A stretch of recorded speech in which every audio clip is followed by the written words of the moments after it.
Vermeer rubber tire riding trenchers are quality excavation machines, built tough to deliver high production with low maintenance over their useful life. No matter which Vermeer trencher you use, successful trenching can be accomplished with careful operation. Vermeer has produced this 4-part video to help you get the most out of your rubber tire riding trencher. This program will identify the basic parts of a rubber tire trencher and their functions in the first section. Alert you to basic safety messages in the second section. Present pre-start inspection checkpoints and preventative maintenance procedures in the third section. And show startup and basic trenching procedures in the fourth section. This program will highlight only selected points for these concepts. So please, before you use your Vermeer trencher, refer to the operator's manual for detailed explanations and specifications. The operator manuals for the tractors and their attachments include important information for safe operation. Read these before you begin. This video is for demonstration of selected portions of machine operations. It is not a substitute for a complete and thorough reading and understanding of the operator manuals and their safety instructions. As you view this program, stop and rewind the tape whenever you wish to review the information or consult your operator's manual. Viewing this program more than once and referring to your operator's manual will reinforce what you've learned. Hello, my name is Marty Myers of Vermeer Manufacturing, and I'm your guide for this operations video for the Vermeer rubber tire riding trenchers. There are a number of units in the Vermeer rubber tire trencher line, all with different horsepower, options, attachments, and operator control layouts. In this program, we'll stick to the trenching basics common to all of them. In this first section, let's look at the main parts of a rubber tire trencher and their functions. The units are typically powered by air or water-cooled diesel engines. The engine on hydrostatic machines supplies power to drive pumps that send hydraulic oil under pressure to hydrostatic motors that get the work done. These motors will propel the tractor and power the attachments. Machines that are not hydrostatic use more conventional drive lines using a transmission and clutch. With the Vermeer hydrostatic trenchers, you'll get variable power for the ground drive in forward or reverse. And shifting from forward to reverse can be easily done with a convenient foot pedal. The trencher's hydrostatic system provides variable digging chain speed to respond to changing trenching conditions. The Vermeer rubber tire tractor can also power other attachments. Some models can be set up with a vibratory plow for the laying of cable, a backhoe, and a concrete cutter.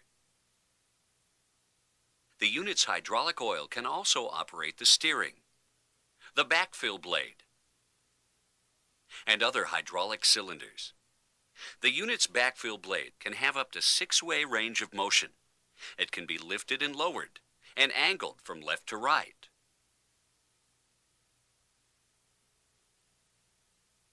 Or tilted up and down for efficient side hill backfilling. You'll use the backfill blade to fill in a trench or an excavation pit, or to back drag in order to clean up and restore a job site. Let's take a brief look at the trencher attachment. The digging chain and boom can be configured a number of ways, depending on the size of trencher and the kind of work you may be doing. The trencher can be set up with cup cutters or with optional rotary tipped cutters for trenching in very tough or rocky conditions. Or the trencher can be set up with a combination of rotary and cup cutters. The trencher's crummer, either manual or hydraulic, will help give you a smooth trench bottom. The augers will move the trench spoil away from the trench left or right or in both directions depending on the configuration. This is the end of the section identifying parts of the machine. It's a good place to stop the tape and review the material in the operator's manuals.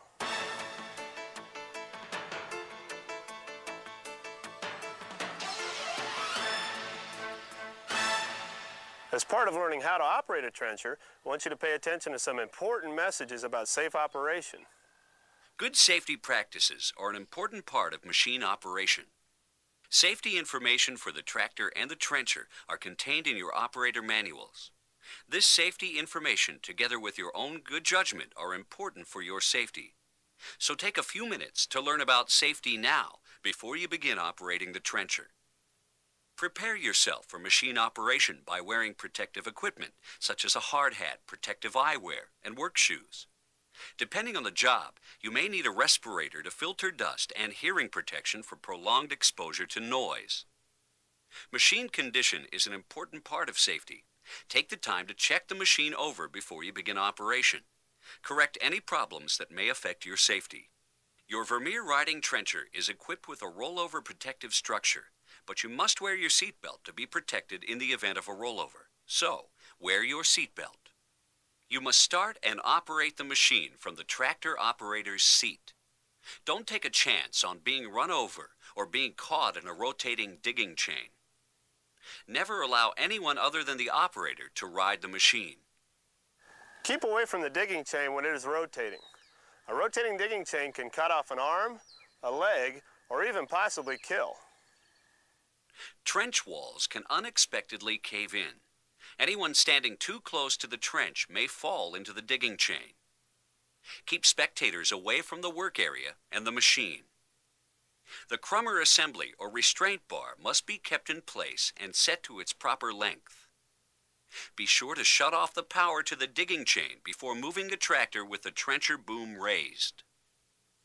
Before you trench, check for underground utility lines. Call the digger's hotline in your area to locate the exact placement of existing service lines. Contact with electric lines may cause electrocution. Gas line rupture can cause explosion or fire. Do not work in any trench with unstable sides that may cave in. Suffocation may result from a trench wall cave-in. Specific requirements for shoring or sloping trench walls are available from several sources, including state and federal OSHA offices. Never work under an attachment unless it's supported. It can fall unexpectedly. These safety practices are only some of those you must use when operating the Vermeer trencher. Others are contained in your operator manuals. These messages are important for your safety. Review them in the operator manuals to reinforce what you have seen.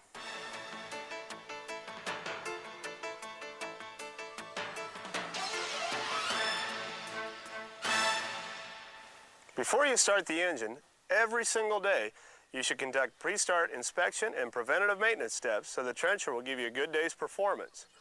Let's go through a checklist for the tractor and the trencher. More checkpoints and maintenance procedures are contained in your operator manuals. First, let's look at the tractor. Remove the oil dipstick and check the level. Add oil if needed. Check the air cleaner restriction indicator. If this rectangle is yellow, it's okay. If it's red, the air cleaner is getting dirty and needs to be replaced. A dirty air cleaner will lessen the efficiency of your engine and potentially cause premature damage. Check the hydraulic hoses and fittings for damage or leaks. Look under the unit for any fresh drip marks of hydraulic oil or diesel fuel. Check the hydraulic fluid level. If the hydraulic level is down, you can add fluid at the reservoir, but be careful not to let dirt or other contaminants enter the system. Grease zerks are on all major wear pivot points.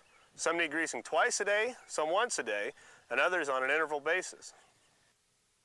Follow the lubrication chart on the tractor or in the operator's manual for the proper amounts and intervals for the tractor's lube points. They include greasing such points as the backhoe boom cylinder, end idler bearings, trencher lift cylinder, blade lift cylinder, and others. Fill the fuel tank. Do it at the end of the day. A full tank can help prevent condensation from forming overnight. Check the tire pressure and inflate them according to their proper specified pressure. Make sure the trencher attachment is ready to use.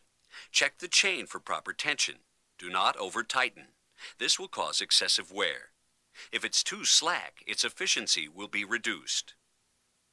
If you need to adjust the chain tension, follow the adjustment procedure in the manual. Check the end idler bearings for proper adjustment. There should be no side movement. If there is, check the manual for the adjustment procedure. Check the condition of the digging chain drive sprocket for any excess wear that will affect the efficiency of the trencher. Check for wear of the cup cutters or rotary tipped cutters if applicable. Change teeth as necessary. Twice a day during operation, grease the end idler's tapered roller bearings. Each day you should grease the auger bearings and the digger shaft bearings. Follow the manual's direction for the proper amounts of lubrication. These are some of the pre-start inspection and preventative maintenance procedures you need to follow. If you get into the habit of following these steps, you can extend trencher life and help avoid costly downtime. There are additional maintenance procedures in your manual that need to be done at different intervals. Watch your hour meters so you don't forget these. They are important to the productivity of the unit. This is a good time to stop this tape and review these procedures before you go on.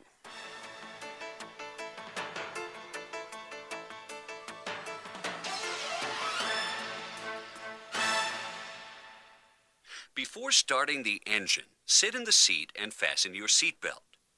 Make sure the parking brake is set and that the ground drive and attachment controls are in neutral. For hydrostatic trenchers, keep your foot off the ground drive foot pedal when you start the engine. The machine will not start if the foot pedal is pressed. Open up the throttle lever slightly. You don't want to race the engine upon starting. Start the engine. After you start the engine, check your oil pressure.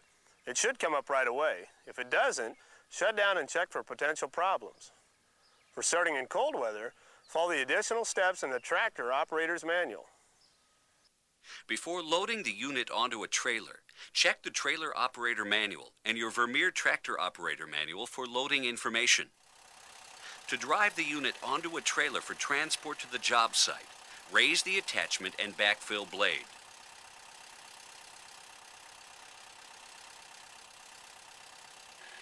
Release the park brake.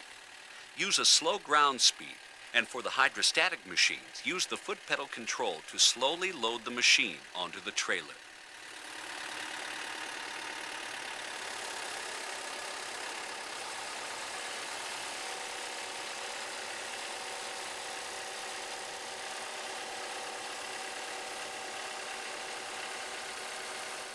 Please take note of the way this trencher is chained and secured on the transport trailer.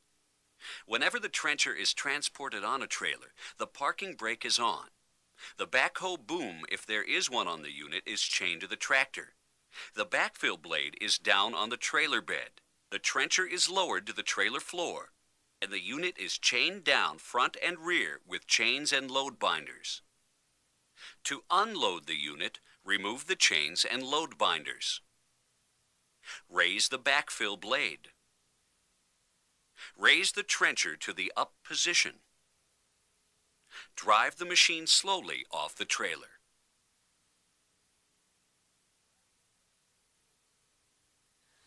To drive the unit to where you will be trenching, make sure the tractor ground drive is in transport mode.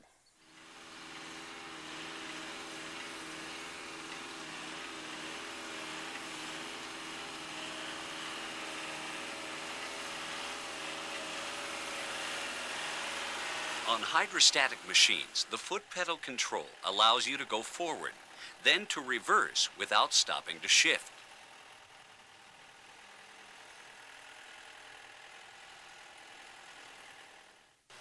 Before you begin trenching, make sure all spectators or fellow workers are away from the digging chain.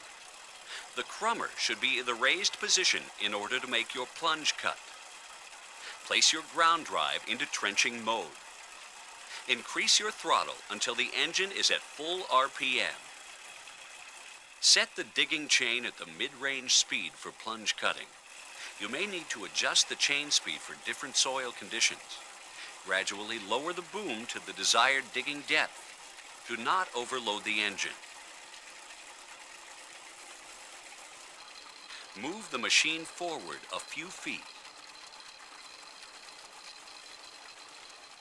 If your machine has the optional hydraulic crummer, lower the crummer into position while you're still trenching. If you have the manual crummer, stop the digging chain, lift the trencher completely out of the ground, shut the machine completely off, and follow the directions in the manual for lowering the crummer. With your crummer in place, start the digging chain again and lower it into the ground. No matter which riding trencher you have, Your objective is to find the right combination of digging chain speed, engine RPM, and ground speed for your digging conditions. You are trying to make optimum trenching progress and productivity without overloading the engine. To find the right trenching productivity, continue trenching forward, increasing your ground speed until the engine starts to pull down. That is, to drop engine RPM. Then back the ground speed off a bit. Although each rubber tire riding trencher will respond somewhat differently because of the horsepower differences, look for a 200 to 300 RPM drop from full RPM. Set your creep speed when you've found the optimum ground speed for your trenching conditions. On hydrostatic machines, you can use the foot pedal when you hit easier or tougher conditions. It will temporarily override the creep speed setting. When you release the foot pedal, the creep speed will return to its preset position. If you hit a tough spot when you're trenching and the engine RPMs slow down, back the foot pedal off to slow the ground speed. If you hit easier conditions for a few feet, pushing on the front of the foot pedal will increase the creep speed of the machine without changing the creep lever setting. To backfill correctly, backfill on both sides of the trench. If you backfill on the right side of the trench, angle the backfill blade to the left side of the vehicle. If you're on the left side of the trench, angle the backfill blade to the right. If possible, start backfilling where you stopped trenching. Backfilling in the opposite direction that you trenched will help completely refill the trench spoil. When you're done backfilling, you can lock the backfill blade lift lever in the full forward position and drag the backfill blade over the filled trench. This final pass allows the backfill blade to float over the restored area, helping to improve the appearance of the job site. Whenever you stop the machine, at the job site or at the end of the day in the equipment yard, use the following shutdown procedure. Make sure your digging chain or any other attachment is off. Place the ground drive into neutral.